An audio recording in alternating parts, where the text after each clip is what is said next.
with the full panel: Jason Stark, Joel Sherman, J.P. Morosi. Jason, Billy Wagner, your thoughts again? I don't know if you could hear me and Mad Dog screaming when you're over there trying to avoid it. But again, not a good postseason run for Billy Wagner. For me, his 900 innings of work being the #2 run preventer of all time, #1 strikeout artist of all time, right, in that span for the that limit for innings, that overrides the postseason, but it doesn't do it for everybody. Your thoughts? Correct. Now, my first criteria when I look at any candidate is, does this player have a claim to historic greatness? And Billy Wagner obviously has that claim, as you just articulated, but he's #1 among all left-handed pitchers in the live ball era in ERA, WHIP, opponent average, strikeout rate, #1.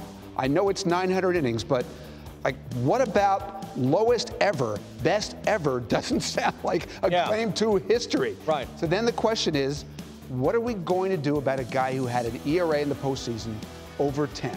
I've dug in on Billy Wagner's postseason, and you can't explain away a 10 ERA. I understand that, but let's just try to get a grasp of how small a sample size it was. He faced 30 hitters with his team leading in the postseason in 16 seasons. 30. Mariano Rivera's faced over 400. That's just a monstrous difference. 4 save opportunities in his career in the postseason.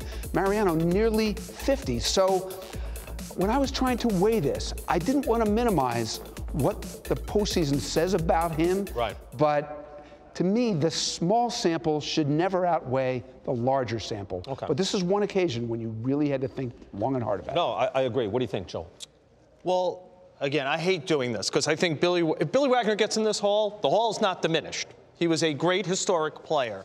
But one of the reasons he didn't get more chances in the postseason is because he didn't pitch well, right? In the postseason, he would have gotten more chances if he did. You want to dig in on the 4 saves? The 3 he saved were more than 1 run. He was given a 1-run save to stop one time. He didn't get that one.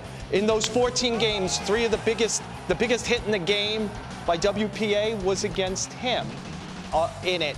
You know, I was there in 2006. The Mets were the best team in the National League.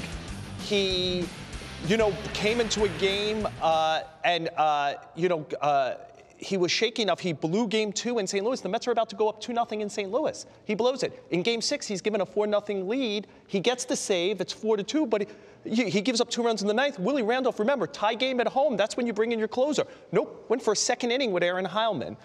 I'm looking for Adam Vinatieri. If you're going to have a very narrow job, like field goal kicker or closer, you got to hit the big ones. Mike Vanderjagt didn't. Adam Vinatieri did. I think one's going to go to the Hall of Fame and one isn't, and I think that keeps Billy Wagner out for me. But it's a total borderline case, and I understand people who vote for him. Yeah, if he was 6th or 14th in run prevention or strikeouts, fine. But he's #2 and #1. He's so got I think that overrides that. Got a great right, case. JP. And that, BK, is where I come down on this particular question, because Rivera is the one who's ahead of him in ERA among all pitchers with more than 900 innings pitched. So we know where Rivera stands. First ballot, no doubt. This is now Wagner's 9th ballot.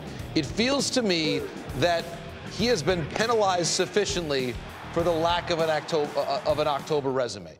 Rivera was a no doubt for both regular season and playoffs, hence first ballot, no question. Wagner has had to wait now almost a decade. I think he's been penalized enough for that postseason. It's going to be very close. Again, he's up at tracking around 78%, but that's going to fall. Again, we were talking to prognosticators, and it's very, very close.